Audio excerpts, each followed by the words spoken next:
Hello, hello, hello mga ka-Chabelicious! Maulan po ang panahon ngayon kaya magluluto ako ngayon ng sinigang sa miso na pink salmon. Pasensya na kayo guys kung ganito yung boses ko. Syempre, alam niyo na, first time. O, di ba? First time natin magawa ng video ng ilalagay sa YouTube gamit ng pagluluto. Mostly kasi, puro mga kalokohan lang. Ito ay sinigang sa miso na pink salmon.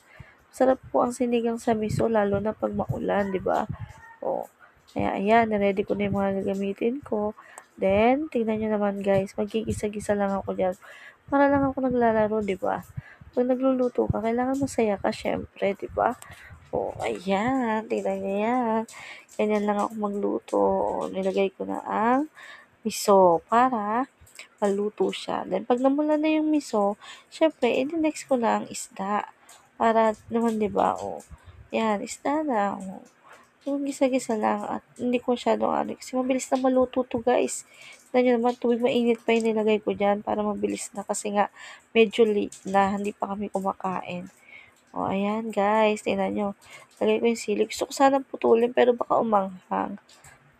Tamang budbud lang ng asin. Mga 100 piraso lang siguro yan sa kabetchin. Mga 20 piraso siguro. 20 piraso? 20 butil, guys. Please appreciate my video, guys. Please like and subscribe. Thank you, guys.